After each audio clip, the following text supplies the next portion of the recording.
So greetings, and coming to our end of our week of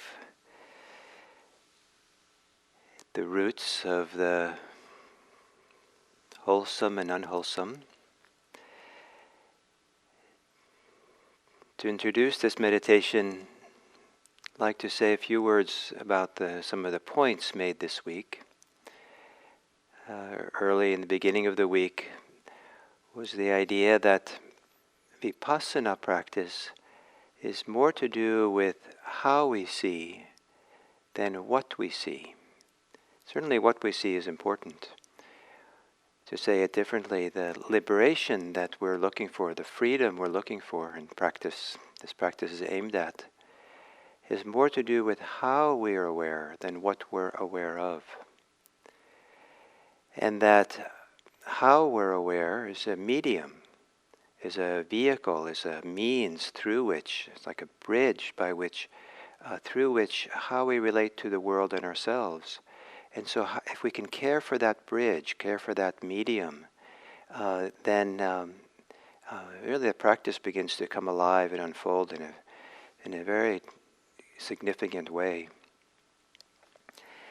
And so we look at, we looked at this Pali words kusala and akusala, which has two English ways usually of translating it: wholesome and unwholesome, or skillful and unskillful. And I offered some other words instead of wholesome and unwholesome, helpful and unhelpful. Healthy or unhealthy. And for skillful and unskillful, I kind of like the idea of helpful and unhelpful. That's what we're looking for. What works? What should I do? How should I be? What is helpful and not helpful? What is healthy and not healthy? Way of moving forward. And to bring these two together for today's meditation, I'd like to suggest the word healing. That we can focus on what is healing or not healing. And that the awareness, the seeing, the mindfulness that we bring to our experience has the capacity to be healing. Sometimes they use, in the suttas often use the word touch. Touching our experience, touching freedom. And the awareness the healing touch. And how is it you could do this meditation, that the very way in which you're aware of the present moment, whatever comes up in the present moment, that you touch with a healing awareness, a healing knowing, a recognition of what's happening, that the recognition itself is healing, that somehow is settling, is cooling the fever of agitation, of whatever, fever of greed or hatred. It's cooling the agitation of fear. It's somehow like medicine that's kind of moved through our whole system and is soothing in some way. So I'm not saying this is easy to do, but this is the potential of this mindfulness, of the awareness. If we can learn to adjust it or find or touch into it or experience it in the way that the awareness itself does not have any of the unwholesome roots associated with it. That the awareness that we use has no greed, no hatred, no confusion. It's very, very simple. But in the openness, the willingness, the kindness, the love, the gentleness, the non-oppressiveness, the non-hesitation, just there. And just imagine that your awareness is there. Whatever comes up is touching. And one of the ideas in this practice is the practice can be 360 degrees, meaning no matter what comes up in any place, whether it's inside or outside, whether it's anywhere in the body, anywhere in the world of sounds, any place in our own minds and hearts, whatever might arise, that we can touch it with a healing awareness. And it's possible, maybe not today, but possible with as practice deepens and deepens, to actually feel this practice as a healing balm, a healing force that moves through our body.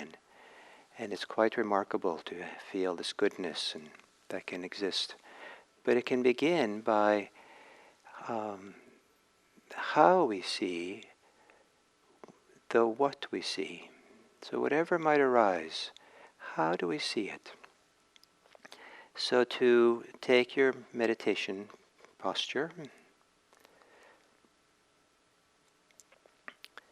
and gently close your eyes.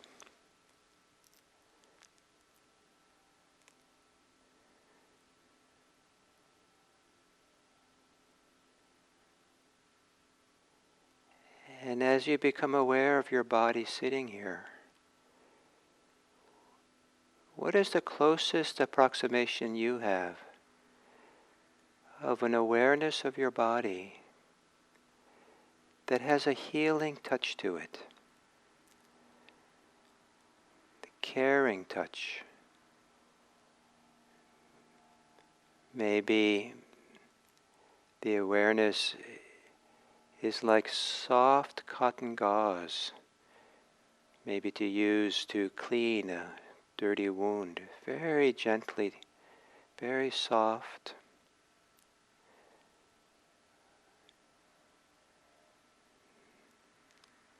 Not forceful, but not hesitant either.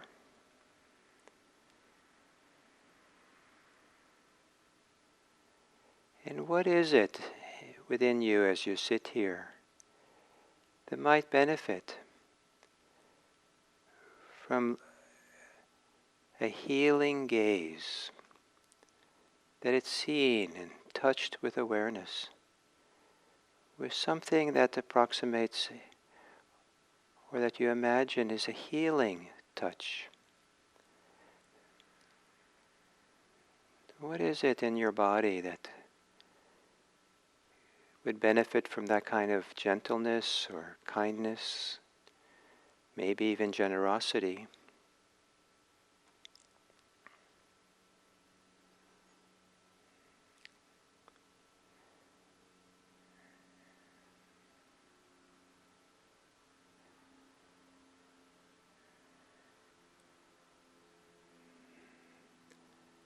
And perhaps that healing touch can be can use to feel or experience your face,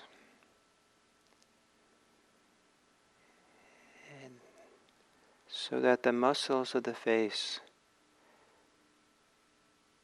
can be released of all the doing and effort they have.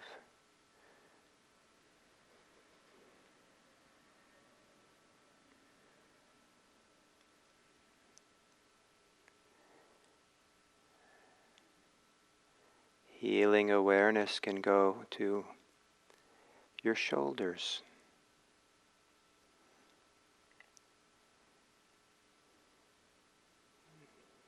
I associate a healing awareness with an awareness that makes room, space.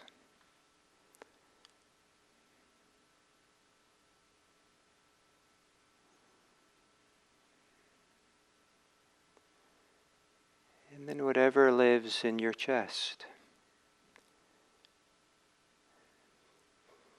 touching what's there, perhaps so that it could relax.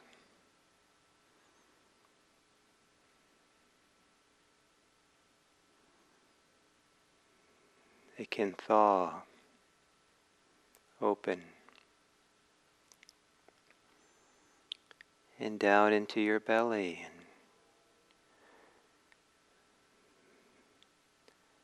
and allowing the belly to be touched, and so it can feel safe and relax, softening the belly.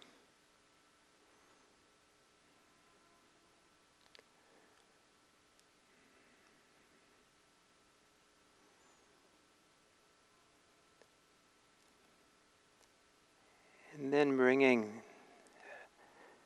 applying the medicine of awareness gently, softly, calmly to the body breathing.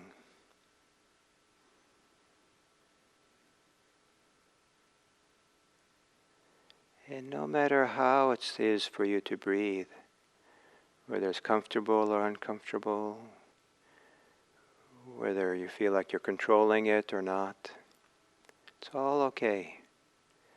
In the 360-degree practice, it's all okay. The what is okay.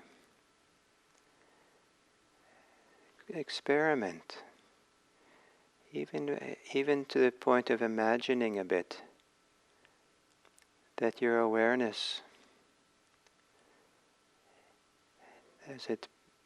that it touches, has a healing touch with your body breathing.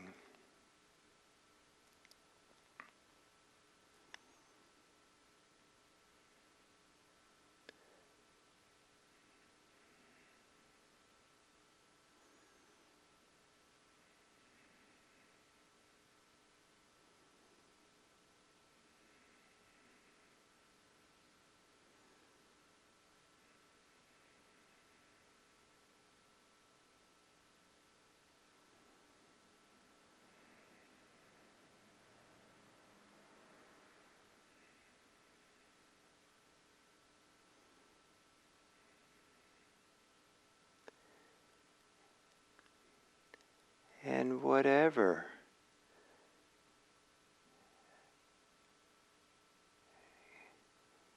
gets your mind's attention as you're sitting here, whatever comes into awareness,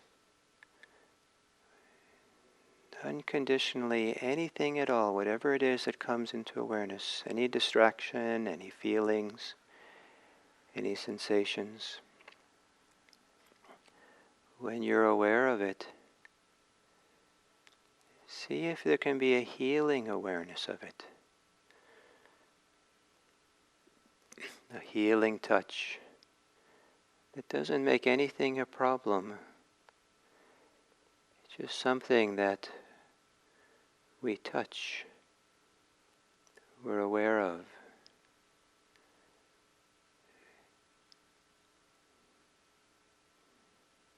With the medicine of mindfulness, allowing the medicine to do its work. Nothing for us to do but to touch all things with our healing touch.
the healing medicine of awareness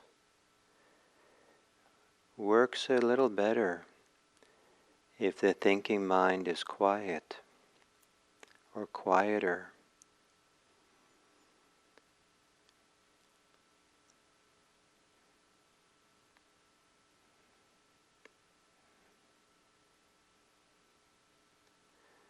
And one of the advantages of using seeing for mindfulness is we don't see with words, with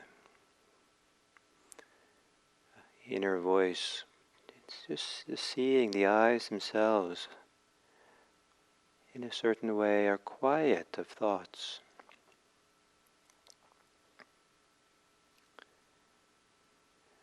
There might still be thinking, but the awareness that touches all things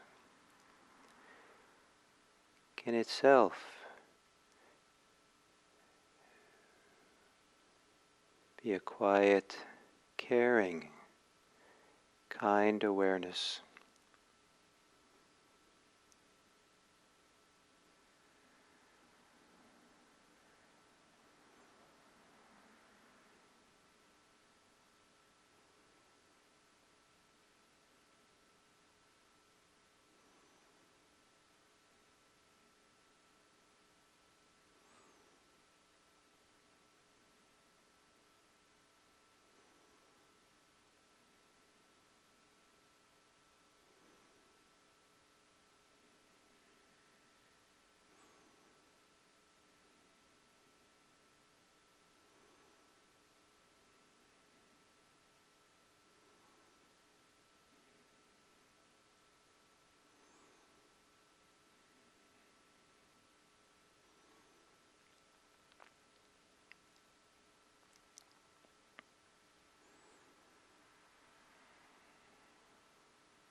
for awareness to have a healing touch. It's less about what we do and more what we allow. We allow the awareness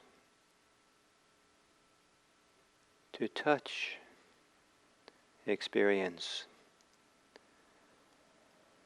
An awareness that has no greed, hate, or delusion in it. No pressure and forcefulness. No hesitation, holding back. Allow the awareness to touch and be touched.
As we come to the end of this sitting,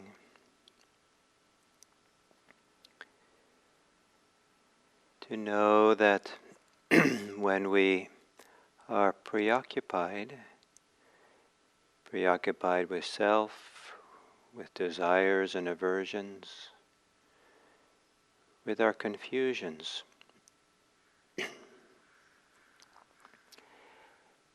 then the medicine, the healing power of awareness is not available.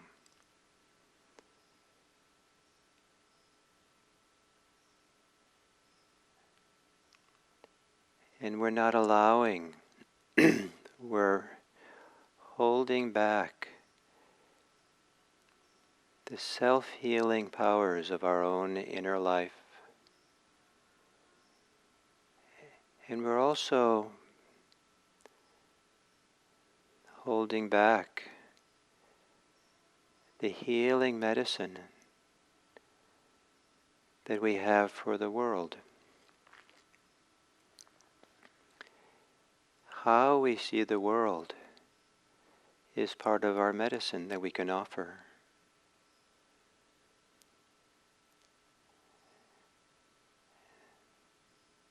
And anything that prevents us from offering our healing awareness, I don't think is worth it. I don't think brings us any greater benefit than if we could see the world with a healing awareness.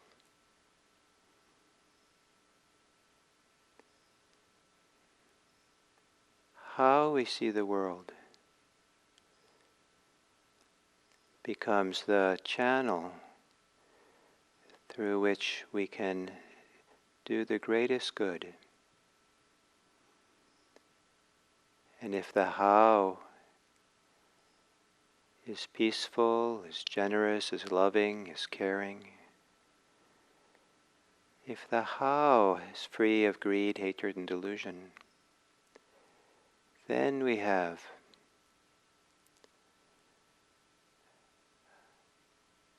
a clear channel for which our care for the world can flow. And may it be that our wishes for the happiness and welfare of all beings, may that wish have a clean channel from us out into the world. May it be that our wish for oppression to end, for freedom from greed, hate, and delusion, for those who are oppressed and those who are oppressing. May our wish that they be free of their greed, hate, and delusion. May that wish have flow from us in a clean channel,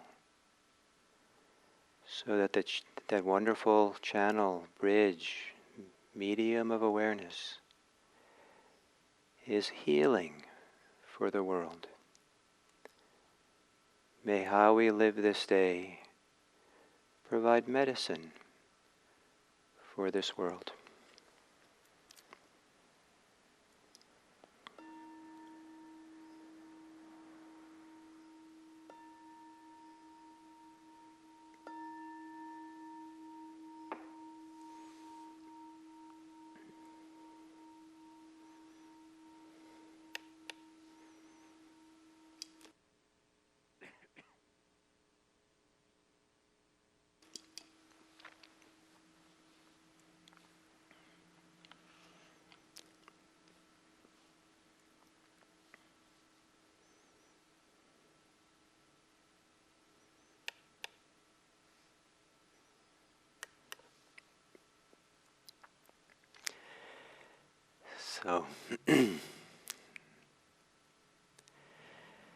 So greetings, and so we come to the last and fifth talk of the roots of the wholesome and unwholesome, skillful and unskillful.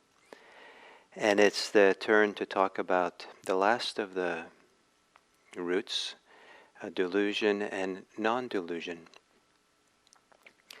And sometimes it's said that this is the fundamental one because in the sense that without delusion, that there would not be greed or hatred.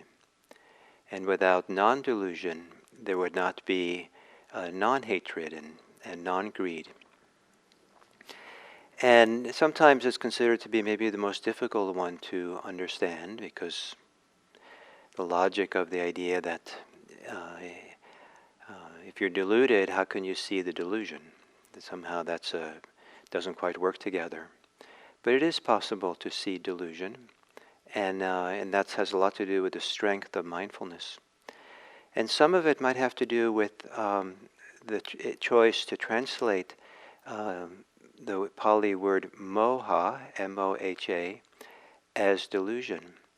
It's some people translate it as ignorance. Some people translate it as bewilderment, and sometimes we see the word confusion. And in the classic ancient texts, all those words are used kind of as synonyms or as explanations for what moha is. And the idea that sometimes it means confusion, sometimes it means just ignorance, but it's considered unwholesome, unskillful, and I've kind of been translating this word kusala as ethical, so kind of unethical, and so there's a kind of but what's very interesting about this is that these three roots of the unskillful behavior, they're more like impersonal forces within us. We don't have to take them personally in the sense of defining ourselves by them. That when human beings are born and grow up and just are, without any kind of practice or self-reflection, self-awareness, these forces operate within us, and to some people in greater degrees than others. And life conditions, the conditions of our life, our society, and all kinds of things affect which ones get are predominant, or the wholesome roots which are predominant. And as we go deeper and deeper into the mindfulness, we start seeing these as, we're less inclined to see these as something we define ourselves by, identify ourselves by, but simply as forces within the mind that arise and exist.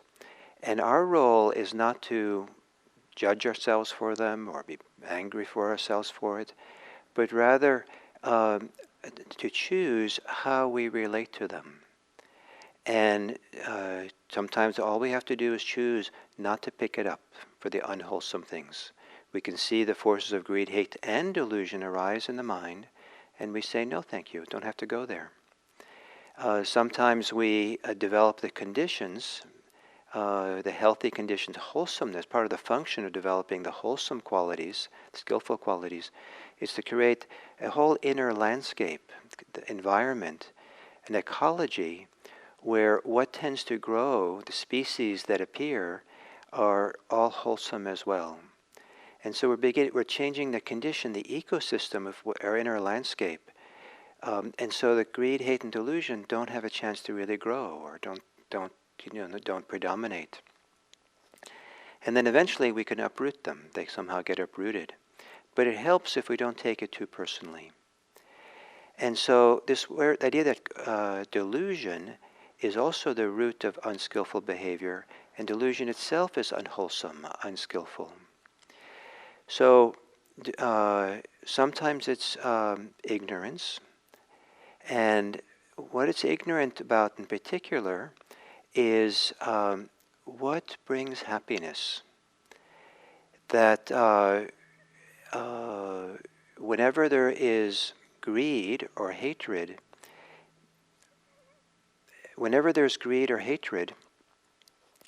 there is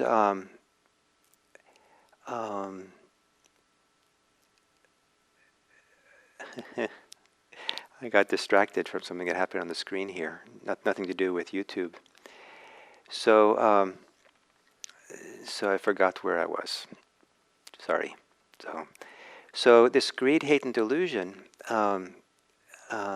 is impersonal. We see it that way. And the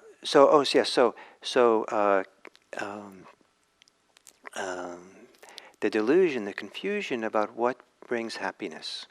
And whenever there's greed and hate, it can be seen as a misunderstanding, a misdirected way of bringing welfare, happiness, something to ourselves. And the delusion is that somehow being greedy and having and wanting is somehow going to make us happy. And certainly greed can bring us pleasure. It can bring us a certain kind of delight and all that. But it doesn't really bring lasting happiness, or the deep wellsprings of happiness which the Dharma is looking for.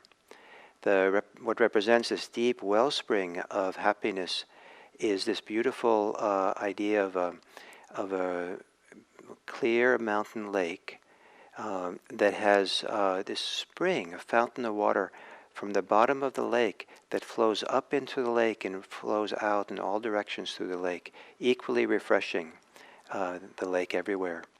So this deep wellspring of happiness that arises from within, that's not dependent on what we get from the world, or how we're praised, or the relationships we have particularly, but rather we learn to settle and discover the wellsprings within.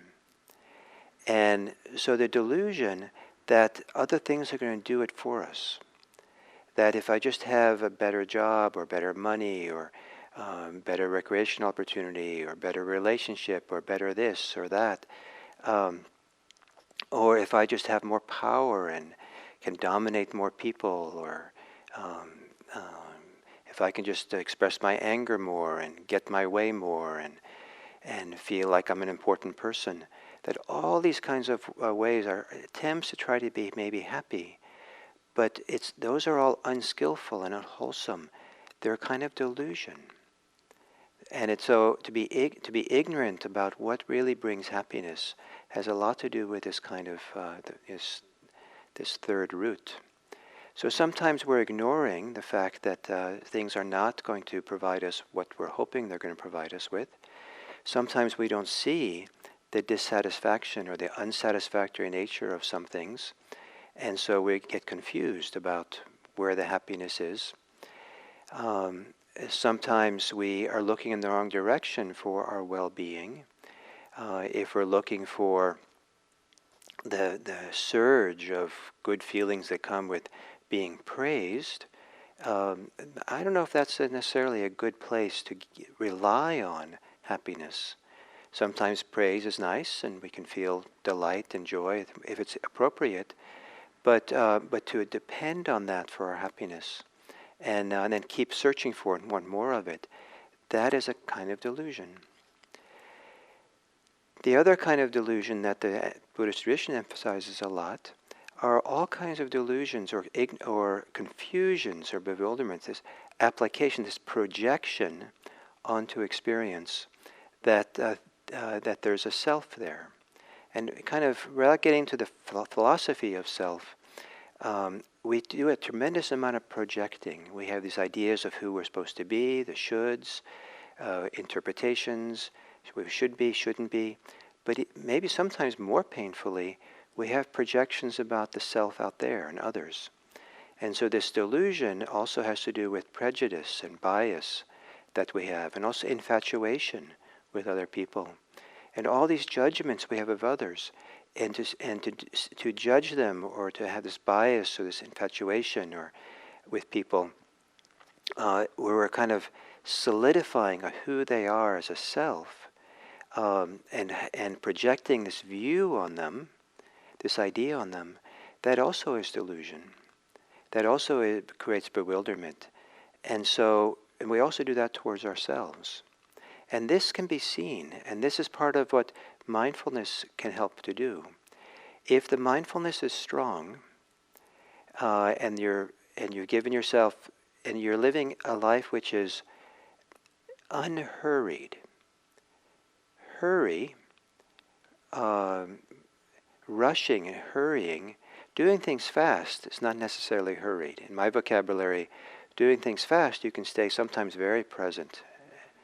Hurried means you're kind of ahead of yourself. You're thinking in the future. You're not really here for this experience because you're going into the next thing. When we're hurried, there's very little mindfulness. But if we can be unhurried and aware, it's possible to watch thoughts, interpretations, judgments arise in the mind. And that's when you have a chance to really pop the bubble of delusion. We can see something arise, and we see that the mind has an interpretation, has an idea, has a thought, has a reaction, judgment.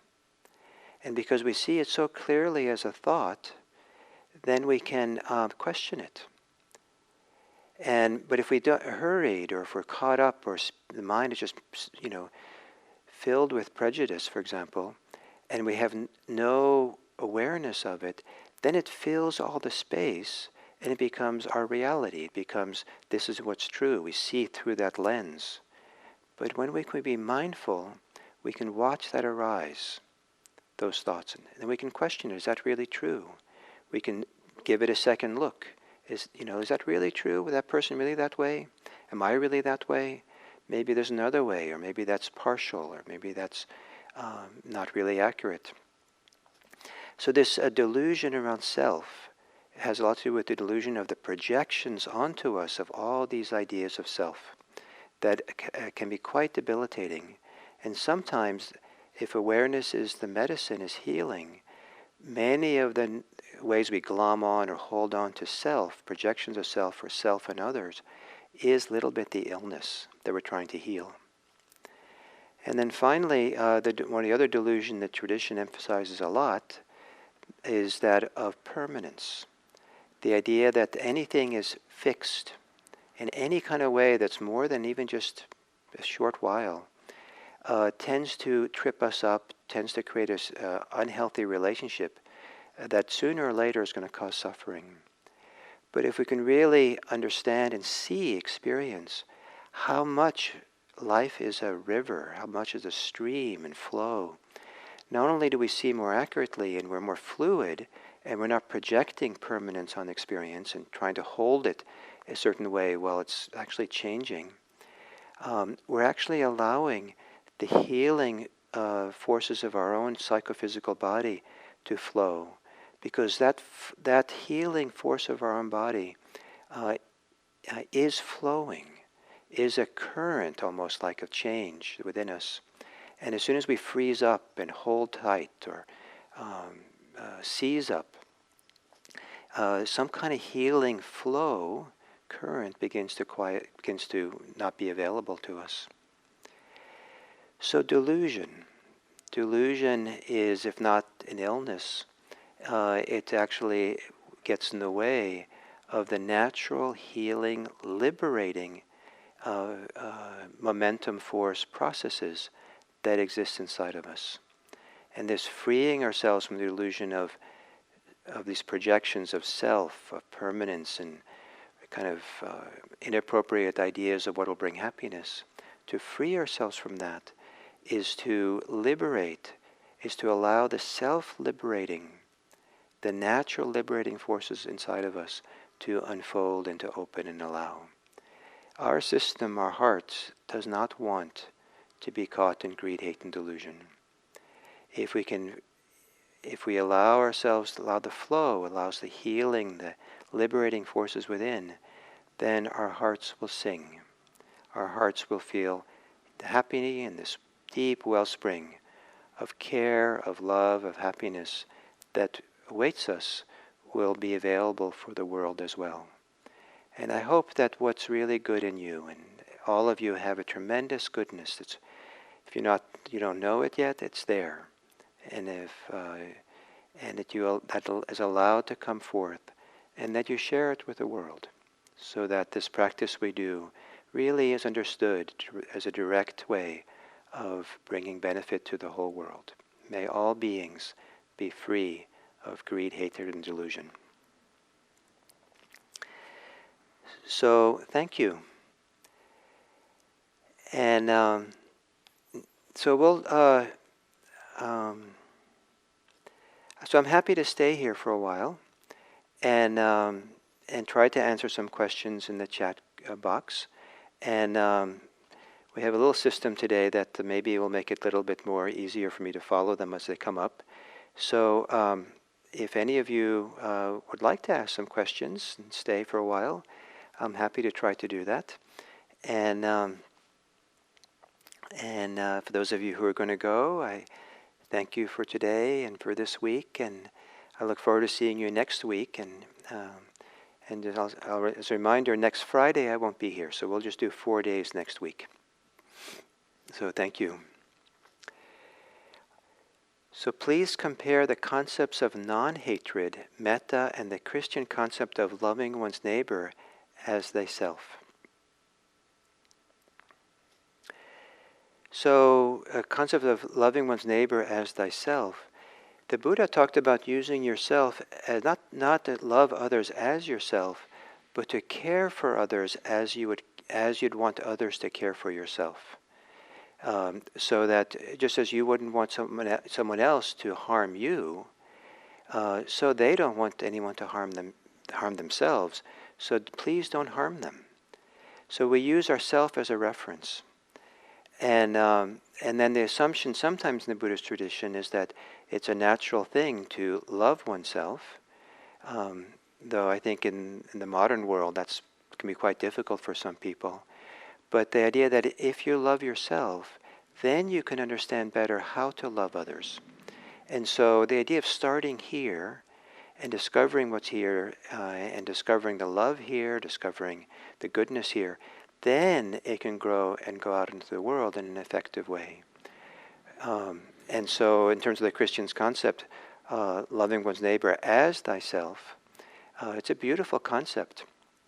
And so what Buddhism has to offer is how to love yourself, how to let that wellspring exist so you have a reference point for better loving your neighbor. Recommendations for meditating while your body is shaking. Yeah. So there are many reasons why the body can move or shake while we meditate.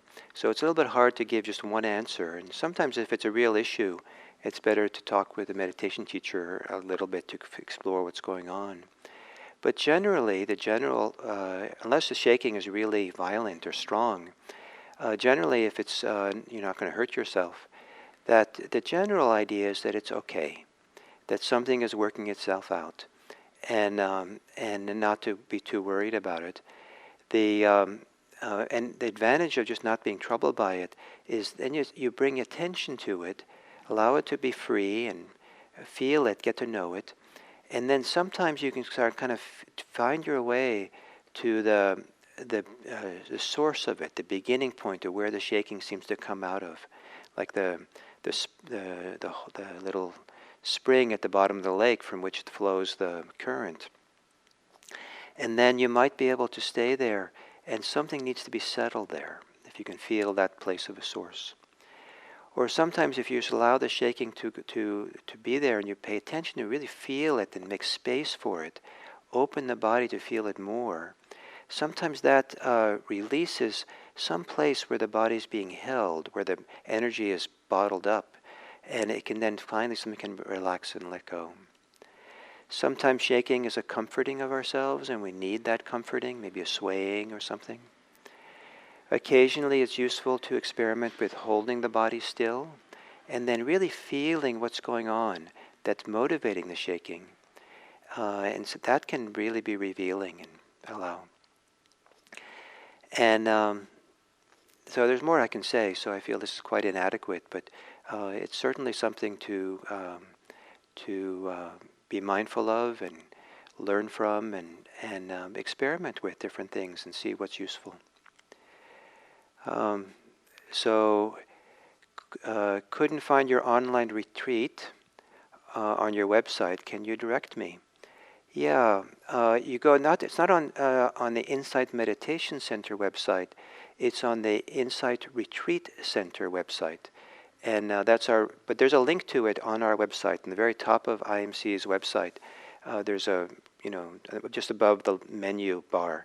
It says Insight Retreat Center. If you click there, and then if you go on the schedule page for there, you'll see that on July 16th we have this 3-day retreat, July 16th to 19th, and for those of you who weren't here yesterday, that retreat is a little bit kind of maybe a continuation of these morning sittings, and those of you who'd like to go a little bit further and practice, and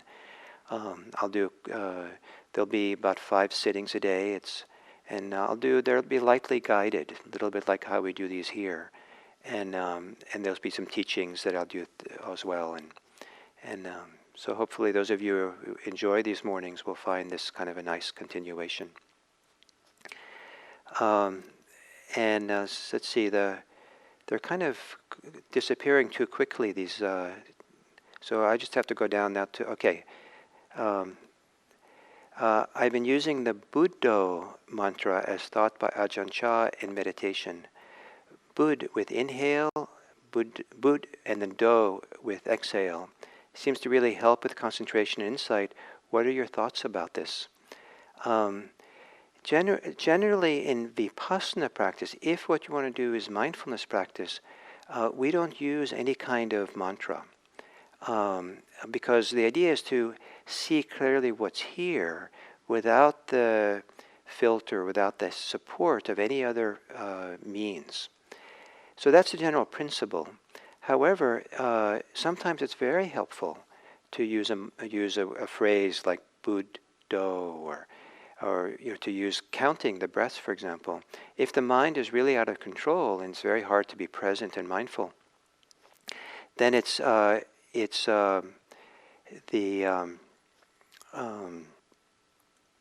you want some medicine, you want something that settles the mind, and having something like Buddho can really help with that settling. So yeah, if it's helpful, remember, skillful means, is it helpful or not helpful? And if this is helpful, then do it as long as it's helpful. And if you do it for a long time, then at some point when you're really settled and calm, you might experiment with not doing it and seeing if you want to do mindfulness, if the mindfulness has its own benefit. So they are disappearing, the numbers. I think I did 3, and now I see, is it 5? Okay. Is a healing touch like a caring touch? Healing conjures up wounds, and not all that arises feels like a hurt. Sure, I like that. I hadn't thought about healing conjuring up wounds, but maybe so. And so I was just thinking of, any kind of medicine that heals, and more broadly, and so healing, the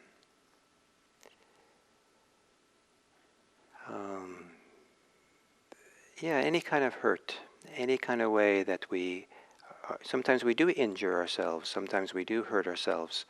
Some of the deepest injuries and wounds that we have are in our hearts. So maybe then, healing works well. How do I resist righteous anger when I feel I've been wronged by the delusion or ignorance of another? Yes, righteous anger. Well, I don't feel like I'm the best person to answer that question because the righteous anger has a long history in Western thought and Western religions. And it probably has very specific meanings that I don't understand.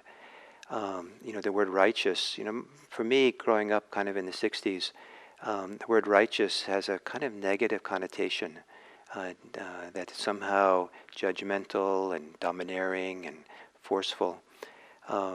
But I've seen some people translate dhammata, dharma, dharmaness, as righteousness. And maybe there's positive associations with the word righteousness as well. It has to do with what's true or what's appropriate or what's right in a sense.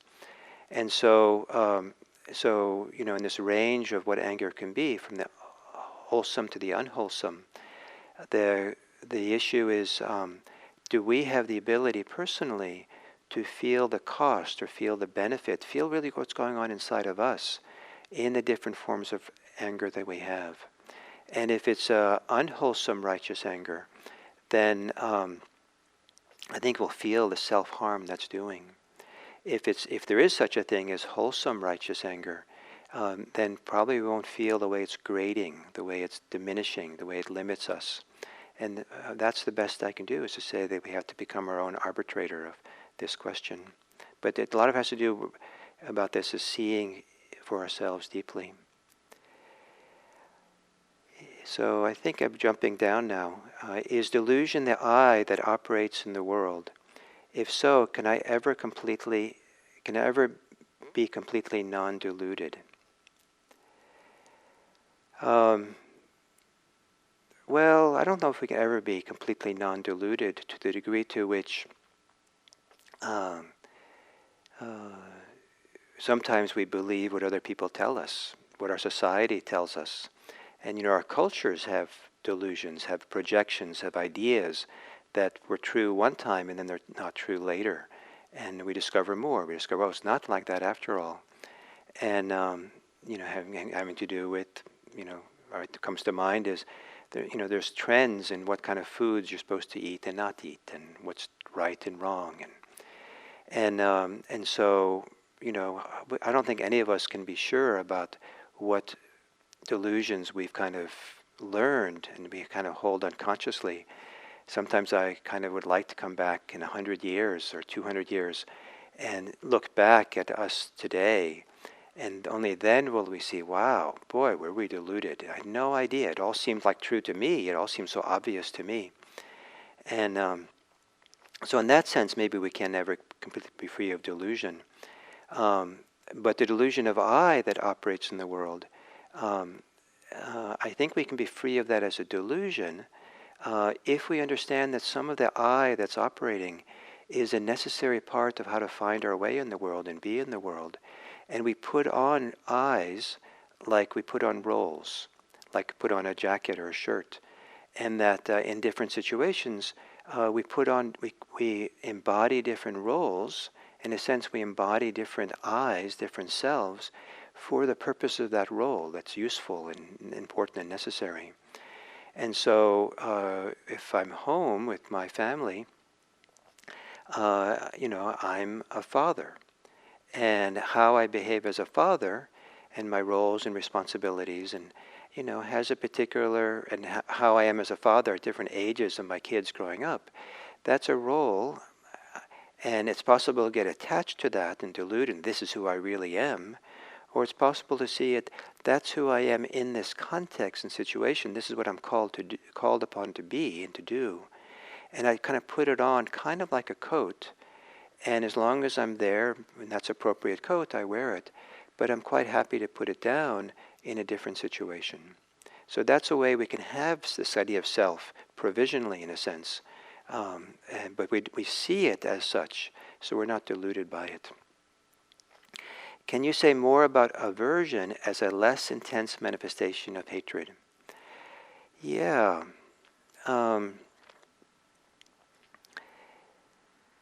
I've heard some Buddhist teachers who are a little troubled by how often we English-speaking Dharma teachers use the word aversion in a negative way, because the word literally means to turn away, to avert. And there is healthy averting. If we're going to, if we have a thorn in our foot, we avert it. In a sense, we pull it out. We don't expect it to not want to take the thorn out. Or if we see ourselves about to step down on a nail on the ground, we avert our foot so that we don't get poked by the nail. And that's a healthy kind of caring for ourselves. And that healthy averting can also be for things like anger. Like we see anger arise, and we say, or hostility arise, and we see it arise, and we say, nope, I don't have to do that. We avert ourselves from it. That can be done without any attachment, clinging, forcefulness.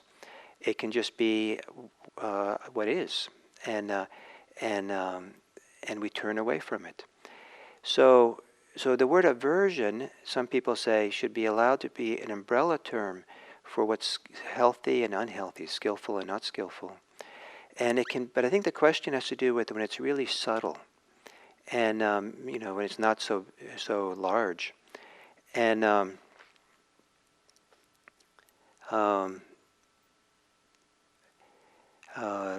the way that hatred is seen. And I don't know what's more to say except that the more sensitive we become through mindfulness, the more we're able to pay attention carefully. Even the most subtle things that we never even thought that there was hostility in it. We never imagined that we were a little bit hostile to something. Wow, even that is there. Even the ways that we use our eyes, the ways our eyes are focused on someone, there's a teeny bit of hostility there. And I had no idea that I carried it in my eyes that way. So part of the advantage of mindfulness is to be greater and greater sensitivity to what's very subtle. And subtle doesn't mean inconsequential. Sometimes the more subtle forces are actually the ones that carry us more and are more dangerous. And the fact that with mindfulness we become more and more sensitive to the subtlety and the pervasion of these things in ourselves, hopefully comes along with, as mindfulness grows, we have a greater capacity to be aware without selfing, without judging, without criticism, that there's a healing touch, there's a generosity in the awareness. And so it's more and more okay for the awareness to show us the bad news, that which is, what we're actually doing, what is unwholesome, the subtle as well. Is the healing touch more than an awareness of the object, the thought, emotion, and so forth? How is this similar or different from equanimity or from the allowing of whatever arises? Yeah, it's a great question.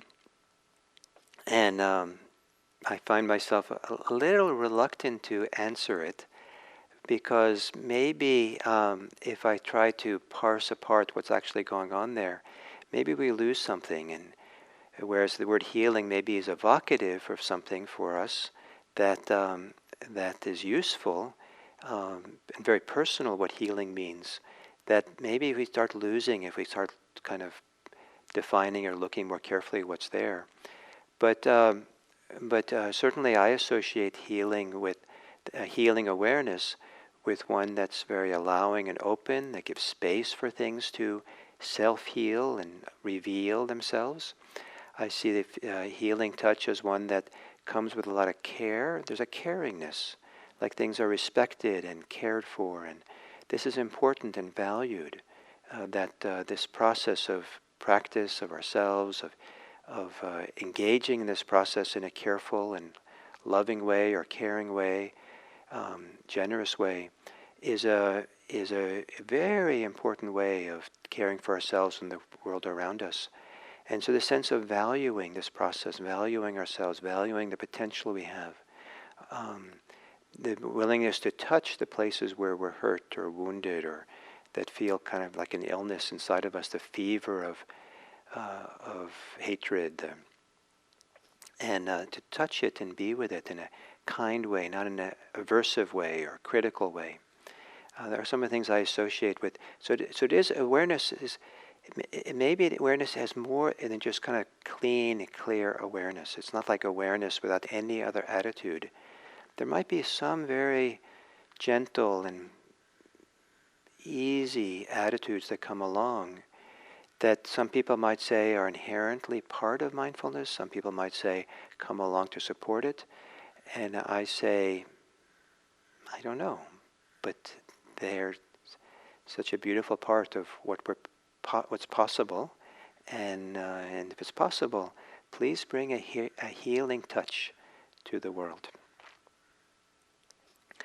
Can you speak a little about the wholesome and unwholesome need to belong, and how to be with a sense of not belonging? Can you speak about the wholesome need to belong, and how to,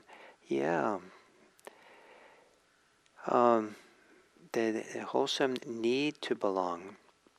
Belonging is such a fundamental human need. It's one it can,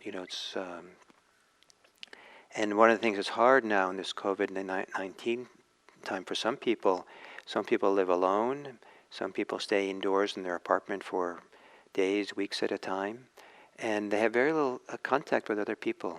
And the contact we have on YouTube or Zoom or on the phone, it can be nice. But in terms of, there's something, I think, deep physiological, deep psychological ways in which we're social beings, and being in touch with people and contact with people is huge, I think, a huge kind of need that we have. And probably we don't even understand all the ways which we need that. And so now after, these many months for many people of this sheltering in place and not being in touch with people, there's starting to be a weariness and a tiredness from it, partly because of this deep kind of sense that some people have of a need. And so how do we differentiate what's wholesome and unwholesome? I don't really have a great answer for you. I think that certainly there's a lot of neediness, a lot of deep kind of feeling of emptiness inside, or inadequacy inside. As there can be belonging, can be the drive for belong, can be a desire to feel that we're important, or desire that we feel like we're distracted from ourselves, that somehow we are entertained by others, and or the strong need to be identified with others, and that's how we get our own sense of identity. Or a strong need to be loved, or be cared for, be respected, or there can be fear, the fear of being alone, the fear that comes with being alone. By being with other people, they relax us, they kind of makes us feel a little more secure. So to kind of get a sense of what's underlying, what's behind it, and whatever it is needs to be respected. Whether it's wholesome or unwholesome, it all needs our love. It all needs our respect. So in some ways it doesn't matter too much if, from the point of view of this we bring our care to, this we bring our attention to understand and to see. And then as we see more clearly, It all equally deserves our love and our care. It doesn't all equally deserve our action, that what we do based on it. And that's where we want to be careful, that we act wisely. It's the action, how we live with these things, where the biggest choices have to be. And we want to try to act on those things that are wholesome and skillful and helpful, and to avoid the actions that are the opposite. And the rest of it, what goes on in our hearts, we want to just care for and look and see better and better. And I'm confident that if we really slow down and really begin looking underneath the sense of belonging, that a lot will become clear and you'll begin to answer the question for yourself. So I'll do maybe one or two more. Could you talk about loneliness, please? Oh, no, that's another one. Can you say more about what non-delusion feels like? Oh, what a great question. What does non-delusion feel like? I think the strongest association I have to it is a sense of absence, of clarity, that there's no agitation, there's no filters over the sense of awareness through the eyes. There's a sense of possibility. There's a sense of unboundedness that they're a non-delusion. There's a sense of even freedom in non-delusion. That's what I associated with. I think other people have different associations. And what I didn't talk about today, which I maybe was supposed to, was to talk about non-delusion itself. And often that's associated with wisdom, and wisdom has its own kind of feelings or experience, how that's experienced. So there's a lot of different flavors of non-delusion. And so I offered you one of them for me, how it is. Maybe wisdom has a different flavor. Sometimes wisdom has a flavor for me of clarity, sometimes there's a feeling of, penetration, really, like I see clearly into something. Sometimes wisdom has the feeling of sometimes it's less heart-centered, whereas non-delusion maybe is more heart-centered for me, kind of an open possibility or something. And maybe wisdom has a little more sense of the mind becomes more open-mindedness, maybe. Could you talk about loneliness, please? Am I being greedy for wanting to feel different? Good question. You might be greedy for wanting to feel different, to not be lonely. So that's certainly possible, but it's not necessarily so. There are healthy desires, and the desire to, when there's a feeling of loneliness, as I said, there's many different, or implied, there's many different states that a person might name as being lonely. If we have a need for some human contact, then it just might be a need for touch, for contact, for being with people that maybe has a different, could describe differently than loneliness. And maybe loneliness also is one of these words that has a range of it's an umbrella term. So always the thing in mindfulness is to look at it, really feel it, be with it. Generally, all the things we have and feel, whether they're wholesome or unwholesome, it becomes a whole different world to live in if we can hold it in our awareness and mindfulness, if we can really touch it and contact it. And then we'll start really being with it and making space for it. We'll get a sense of what's really happening for us. And so to not let these forces like loneliness or the forces for belonging or all the things we have, never give them the upper hand. Never believe them automatically. Never to identify with them or define yourself by them automatically. But stop and take a good look. The stronger the mindfulness is, these things become part of who we are rather than who we are. So we would never say, I am lonely, in the sense that this is who I am. we would say there is loneliness. And then we can look at that loneliness as a part of who we are, and it gives us a chance to see it more clearly and to hold it. It needs our love and care just like everything else. And and then we start teasing apart and seeing what's there. It's possible the loneliness is not needed, and it represents something, some kind of tension. There's some holding that if we relax with the mindfulness, it goes away and something wonderful happens instead. It's possible to represent some deeper need we have, or some healthy, wholesome desire. And then we might feel that wholesomeness, or feel how that feels. Yes, that feels like an aspiration, not a need.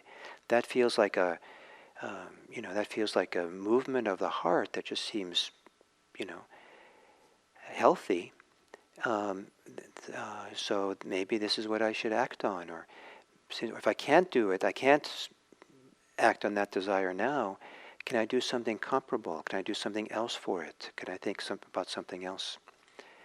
And what is it? How does that need to be supported and done?